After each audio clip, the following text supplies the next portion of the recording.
Good afternoon, ladies and gentlemen. First of all, I would like to congratulate the museum for this initiative and for the very beautiful exhibition. So, my name is Beatrice Lafontaine. I'm based in Belgium, and I have a company since 2001, editing indeed design objects you can use every day in your house. When I started up this company in 2001, many people told me, why do you want to make objects? There are already so many objects. And I told them, indeed, but my objects are different from existing collections. I have worked very long in the world of interior decoration, doing installments for very famous architects all over Europe in high-level luxury houses. And I was very often called in when the job was done to do the final touch, to find the right objects for those houses. And with that, several times I was having a problem. And for that reason, I just started up my own company. So for me, it's very important, the form and the proportion. I really want simple forms and correct proportions. Besides that, I try to make timeless objects. You can say, when do you know it's timeless? I agree, but I try to follow my emotions and my personal feelings, which are nourished by the architect I'm working with. So here you see a little atmosphere of my collection integrated in a living room. With this, I show an overview, a small overview of the few items I make. As you can see, I work with different materials, which is very important. For example, I have crystal. This is also crystal. Besides this, I have glass or perspex. In the metals, I have the heavy metals. I have titanium for the fork, stainless for the handles, stainless for the cooking spots, and aluminum. You see, I play with the difference of materials. That's very important for me. So you see different collections from different designers, which after all still match together. So for me, it's also important to work with honest and authentic materials. As you can see, there is a lot of craftsmanship in my collection. And I have a regular collection, and besides that, I have also some limited editions. So for me, when I start to build up a cooperation with an architect, there needs to be a story or a reason why I make an object. That's very important for me. When I start working with an architect, I try to find out what he personally needs in his house. And if he finds something he really likes, I know the idea is really authentic to the character of this architect, and like this I become an honest object, according to me. So the first man I worked with was the architect, the British architect John Pawson. He made my first collection, which I launched during the Milan Fair in 2001. So according to John, there were 5 objects each one needs in his house. So it was a vase, a candle holder, a tray, a picture frame, and a bowl. So these are the things. This is the bowl from John. This is a bowl bronzed. So inside there is some sand. So with this you can put the bowl in every direction. So for John it was also very important to bring a duality in each object. The second object he made was a candle holder.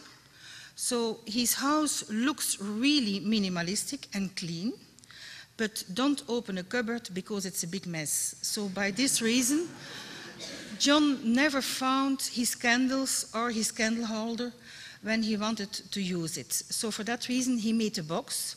You can put the glass into it, you can put the candles into it, and the foot of the candle holder is the cover of the box. The third object was a tray, which you can use or together, the two forms, or you can use them separately. The other item was a vase, which you can use with a container in it when the stems were not beautiful from the flowers. And when you have beautiful stems like this, you can use it without container. So the reflection of the massive perspex looks very beautiful when there is light on it.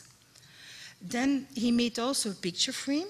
You can use it horizontally or vertical. There were no screws on the side.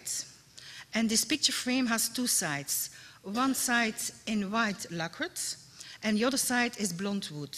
So according to John, you need one picture for the family and one for the mistress. When John had to build the monastery in the Czech Republic, he was commissioned for that. He lived there for a very short time between the monks. And there was a very strict life. And he discovered when they were eating, they were having a napkin. And into that napkin, there was covered some cutlery, a glass and a dish. So when they started eating, they opened the napkin, they put it in their blouse, and they put the cutlery on the table. And when they were finished, they were washing in a big bowl in the middle of the table their items, and they were unrolled in the napkin and putting it back in the cupboard. So by this, John was inspired, and he developed for me the essential set of cutlery. He didn't want to have more, a fork, a knife, and a spoon. He made a glass and a goblet for the coffee, which has completely the same forms.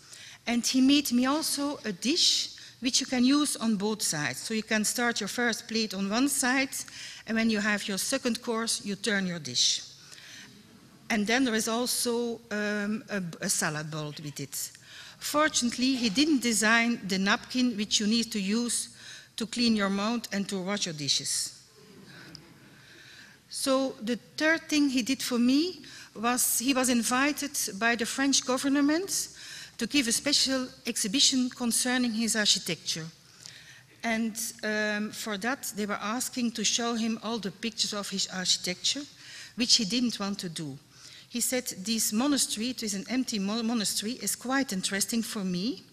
So I will develop a bench, and I will put this bench in several positions, and the people need to sit on it, and the view they have is for me a lesson in architecture.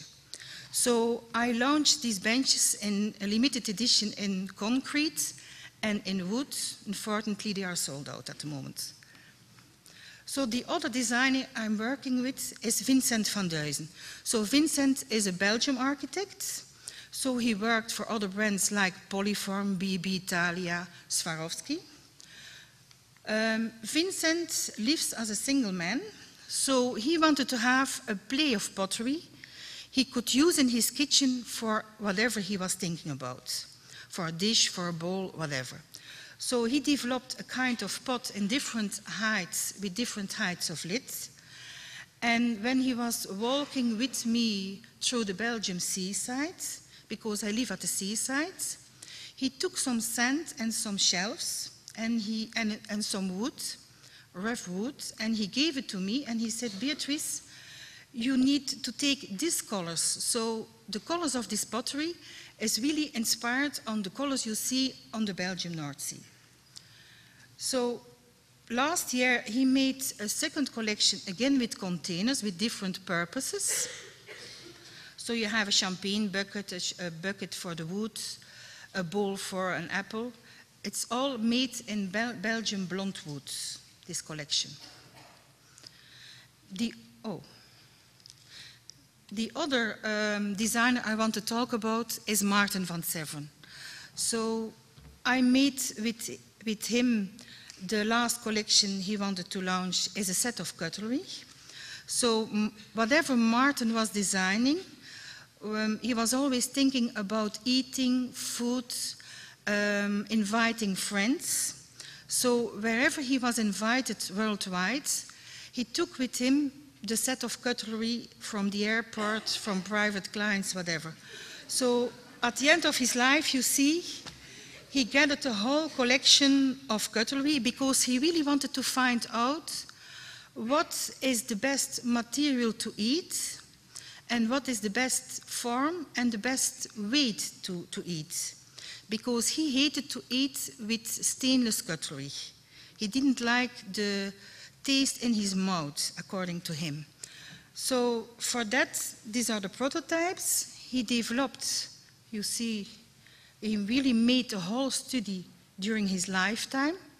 So he made for me a set of cutlery. The knife is made of zirconium ceramic, which is very sharp. It's very heavy. The fork is made out of titanium, which is very light. So the play with the light and the heavy was important for him. And the spoon was made out of Japanese urushi lacquer. So the urushi lacquer is something is a procedure you find around the Himalaya. So it comes from a tree. So the base is a Japanese wood, which they lacquer to each side 35 times. So the insides of the spoon had to be white for the food. The outside had to have different colors. These are the 3 preferred colors he liked. So when the people in Japan were lacquered these spoons, a whole village was lacquering in certain moments by hand these spoons. So when the job was finished, they were really happy that it was finished. So you see again the spoon positioned on another way. So this is very shortly an overview of my company, and I would like to thank you very much. Thank you.